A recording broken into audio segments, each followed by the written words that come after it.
जय श्री कृष्ण। हूँ भारती शिंगाड़ा अनेरी वानगीमां आपनुं हार्दिक स्वागत है। तो चलो आज आपणे बनावीशुं રીંગણાનો ઓળો। तो चलो बनावीए। तो जो आपणे अहींया सौ प्रथम लीधा छे 2 રીંગણા लीधा छे अने वजन में जोवो तो 400 ग्राम छे अने अहींया मैं सूकું लसण लीधुं छे अने अहींया मैं थोडું पाणी लीधुं छे। तो आपणे हवे રીંગણાને શેકવાના छे। तो पहेला आ भाग छे ने थोड़ोक आ रीते काढी नाखवानो छे। साव नहीं काटता नकर आ भाग छे ने डीटियानो ए तूटी जशे तो तम રીંગણું શેકવામાં तकलीफ पड़शे। तो आ रीते हवे आपणे आने आ रीते ऊभो एक चेको पाडवानो छे। जो आ रीते आ રીંગણું આવી રીતે ચેકો પાડીને એમાં આપણે આ લસણની કળી છે એ અંદર ભરી દેવાની છે। જો આ રીતે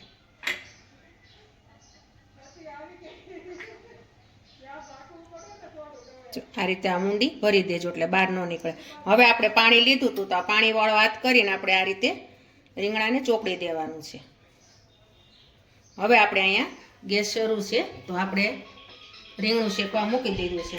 તો આ જ રીતે હવે આપણે બીજું રીંગણું છે તો એને પણ આ રીતે આપણે થોડો થોડો ભાગ છે આ ડીટિયાનો કાઢી નાખશું। તો જો આ રીંગણું આપણે પેલા રીંગણાને કાપ્યું હતું એ રીતે જ આપણે કાપવાનું છે વચ્ચે ચેકો પાડીને। અને જોવાનું છે પણ કે અંદર હળેલું ન હોય। ઘણીવાર એવું થાય છે કે અંદરથી રીંગણા હળેલા પણ આવે છે।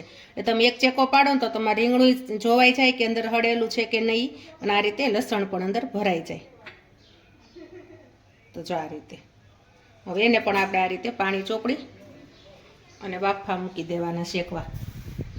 તો જો આપણે 2 રીંગણા શેકવા મૂકી દીધા છે।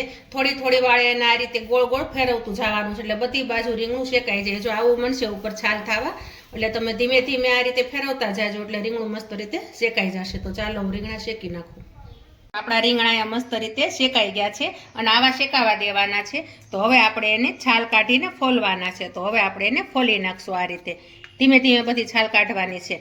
અને તમે આને પાણી લગાવીને શેકો ને એટલે એની છાલ છે ને એ સરસ મજાની આ રીતે નીકળી જાય છે। ઘણા લોકો છે ને તેલ લગાવતા હોય છે પણ તેલ કરતાં પાણી લગાવજો એટલે તમારી છાલ મસ્ત રીતે ઉખડશે।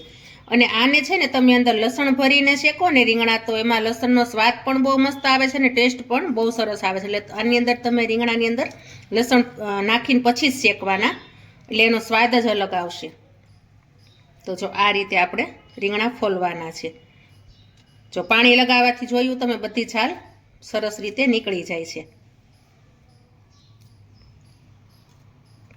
અને રીંગણાને ફેરવતું જવાનું છે એટલે બધી બાજુ શેકાઈ જાય। નતર શું થાય કે એક બાજુ શેકાશે ને એક બાજુ કાચું રીંગણું રહેશે। અને આ લસણની કળી છે એને આપણે બહાર કાઢવાની નથી। જ્યારે આપણે રીંગણા ફોલાઈ જાય અને આપણે એને છૂંદો કરવાનો હોય એમાં ને એમાં રાખવાની છે એટલે એનો ટેસ્ટ બહુ સરસ આવે છે। જો આમાં રીંગણાની આ રીતના આપણે ફોલી નાખવાના છે બધા। તો ચાલો હું બધા ફોલી નાખું। આપણે રીંગણાને ફોલી છાલ કાઢીને આ રીતે છૂંદો પણ કરી નાખ્યો છે। તો આ રીતે આપણે છૂંદો કરવાનો છે। અને હવે આપણે એમાં જે ઓળામાં જોશે એ બધી સામગ્રી તૈયાર કરી છે। તો મેં 2 મીડિયમ સાઇઝના ટમેટા લીધા છે, 2 મેં ડુંગળી લીધી છે લીલી એને ઝીણી ઝીણી સુધારી નાખી છે, અને 1 વાટકી મેં તેલ લીધું છે। અહીંયા 2 મીડિયમ સાઇઝના લીલા મરચાં લીધા છે તો એ મરચાંને પણ ઝીણા ઝીણા સુધારી નાખ્યા છે। 1 નાનો ટુકડો આદુનો લીધો તો એને તમારે ઝીણી ખમણીમાં ખમણી નાખવાનો છે। અને અહીંયા મેં લીલું લસણ લીધું છે 1 વાટકી, અને કળીમાં જોવો તો 3 લાંબી કળી છે, અને 1 વાટકી કોથમરી લીધી છે। પછી અહીંયા આપણે મીઠું સ્વાદ પ્રમાણે, અને બાકી તો આપણે ઘરના રોજ મસાલા વાપરતા હોય એ જ છે। એમાં શું શું નાખવાનું આગળ બતાવીશ। અને અહીંયા મેં પેન પણ ગરમ થવા મૂકી દીધું છે। તો હવે આપણે આ તેલ જે છે એ તેલ આપણે આમાં એડ કરશું। અને અત્યારે શિયાળો છે તો તમે ઓળો બનાવો તો બહુ મસ્ત થાય રીંગણાનો। ત્યારે જો લીલી કોથમરી બહુ સરસ આવતી હોય, પછી લીલું લસણ આવતું હોય, લીલી ડુંગળી આવતી હોય તો બહુ સરસ આનાથી થાય છે। તો હવે આપણે એને વઘાર કરવાનો છે। તો પહેલાં આપણે જે આદું છે ખમણેલું એ આદું નાખી દેવાનું છે એટલે આદું છે ને કાચું ન રહે, એકદમ પાકું થઈ જાય। આદું જો કાચું હોય તો એનો સ્વાદ પાછો નથી સારો લાગતો। એટલે હવે લીલા મરચાં તો એ પણ સરસ મજાના તળાય છે। ત્યાર પછી લીલું લસણ,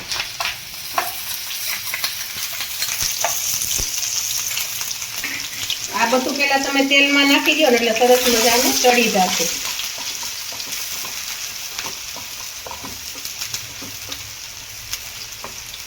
હવે આપણે આ લસણ ને મરચાં ને થોડું થોડું સરસ મજાનું તળાઈ ગયું છે આમાં। હવે આપણે આ કાંદા છે એટલે કાંદા સરસ મજાના આમાં ચડી જશે।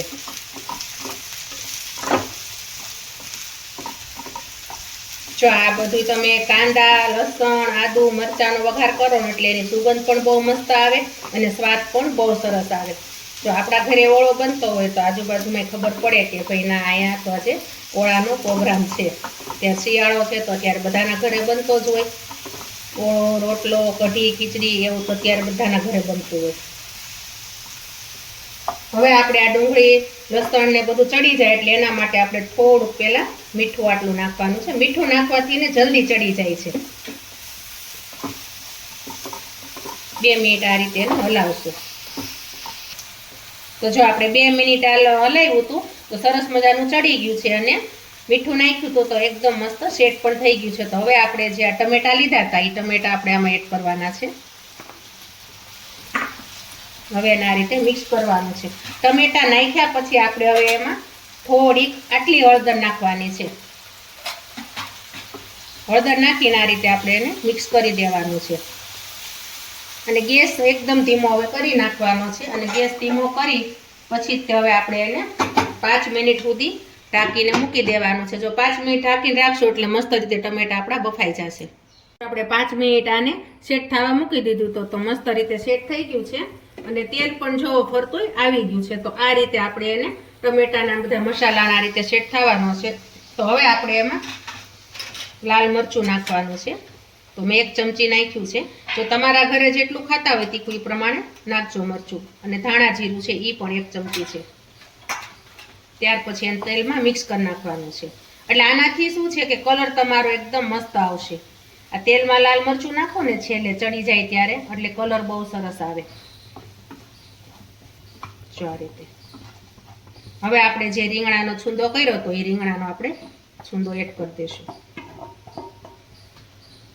હવે આપણે મિક્સ કરી નાખવાનું છે. જો આ રીતે બધા રીંગણાના ઓળામાં બધો ઓલો થઈ જાય છૂંદામાં મિક્સ મસાલો એ રીતે તમે મિક્સ કરી દેજો.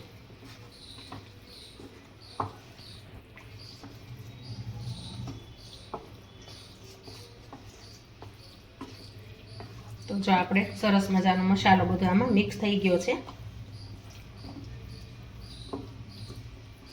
આ રીતે હવે આપણે છેલ્લે એની ઉપર આ કોથમરી હતી એ વેરી દેવાની છે. ત્યાર પછી આપણે થોડોક એવો ગરમ મસાલો 1 ચમચીનો અડધો ભાગ ને એનો અડધો ભાગ એટલો જ આપણે લેવાનો છે. એટલો મસાલો નાખીને હવે આપણે એને ખાલી 2 મિનિટ સુધી ઢાંકીને રહેવા દેવાનો છે એટલે આપણો ઓળો તૈયાર. તો જો આપણે 2 મિનિટ રાખ્યું હતું તો આપણે મસાલો બધો સેટ થઈ ગયો છે. તો હવે આપણે એને મિક્સ કરી નાખશું. જો તમે આ રીતે ઢાંકણ ખોલો તો સુગંધ બહુ મસ્ત આવે છે આની અને ઓળો પણ બહુ મસ્ત થઈ ગયો છે. તો જો આપણો ઓળો તૈયાર. તો આપણો રીંગણાનો ઓળો તૈયાર છે. તો તમે જરૂરથી મારી રેસીપી ટ્રાય કરજો. વિડીયોને લાઈક કરજો, શેર કરજો, સબસ્ક્રાઈબ કરજો. જય શ્રી કૃષ્ણ.